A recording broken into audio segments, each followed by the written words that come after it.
পূর্বের ঘোষণা ছাড়াই ধামাকা নিয়ে হাজির ঢালিউড কুইন অপু বিশ্বাস। আবারও বলছি, পূর্বের ঘোষণা ছাড়াই ধামাকা নিয়ে হাজির ঢালিউড কুইন অপু বিশ্বাস। উনি ওনার দুর্বার সিনেমার ফার্স্ট লুক পোস্টার জাতির উদ্দেশ্যে উন্মোচন করেছেন হ্যাপি নিউ ইয়ার অর্থাৎ নতুন বছর উপলক্ষে। হায় রে হায়, ঘোষণা ছাড়াই যেন ধামাকা দিতে স্বাচ্ছন্দ্য বোধ করেন ঢালিউডের queen Apu Biswas. Hello everyone, আসসালামু আলাইকুম। শিমুল আছি আপনাদের সঙ্গে। অপু বিশ্বাসের একটি সিনেমা, দুটো সিনেমার শুটিং রাইট নাও চলমান। তার মধ্যে অন্যতম হচ্ছে একটি হচ্ছে দুর্বার, আর একটি হচ্ছে সিক্রেট। তো দুর্বারের ফার্স্ট লুক পোস্টার নিশ্চয়ই আপনারা দেখে নিয়েছেন অলরেডি। পোস্টারটি কেমন ছিল বেসিক্যালি সেটা নিয়ে আলোচনা করবো। দেখেন, ফার্স্ট থিং হচ্ছে এটা পোস্টার না ফ্যান মিট পোস্টার, এটাতে আমার সন্দেহ আছে। যথেষ্ট পরিমাণ সন্দেহ আছে। এবং কি পোস্টার দেখে মনে হয় যে থাকে না যে মানে কোয়ালিটি অন ডিপেন্ড। তো পোস্টার দেখে আসলে অনেক কিছু জাস্টিফাই করা যাবে না। তো পোস্টারটা আমার কাছে ভালো লাগে না, বেসিক্যালি আমার কাছে ব্যক্তিগতভাবে ভালো লাগে নাই। যেহেতু আমি অপু বিশ্বাসকে নিয়ে কথা বলি, সো খারাপকে খারাপ ভালোকে ভালো আমি বলবোই।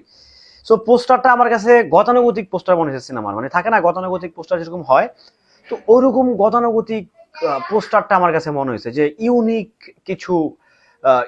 কনসেপ্ট থাকবে, ইউনিক কিছু একটা থাকবে, দুর্দান্ত কিছু একটা মারদাঙ্গা লোকেশন থাকবে।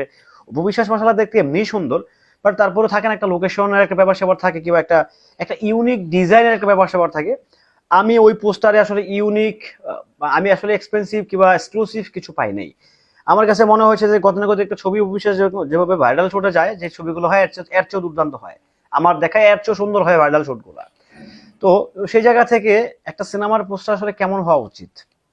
দেখেন, আমার কথা হচ্ছে যে সিনেমা যেমনই হোক, বাট তার কিন্তু টিজার, ট্রেলার, গান, পোস্টার এগুলো কিন্তু না মার্কেটিং এর জন্য একটা so much important, so much important. তো সেই জায়গা থেকে পোস্টারটা আমার কাছে আসলে গতানুগতিক মনে হয়েছে ভাই, সত্যি কথা বলতে। অপু বিশ্বাসের সিনেমা দীর্ঘ 2 বছর পরে কামব্যাক করা, যেভাবে মহরত করা কিংবা সবকিছু মিলায় আসলে যেটা ভাবছিলাম যে খুব দুর্দান্ত হবে, ধামাকাদার কিছু একটা হবে, আসলে সেরকম কিছু হয় নাই আসলে। মানে একদম গতানুগতিক ইউনিক বলতে কোনো কিছু ছিল না, একদম সাদা মাথা একটা পোস্টার ছিল।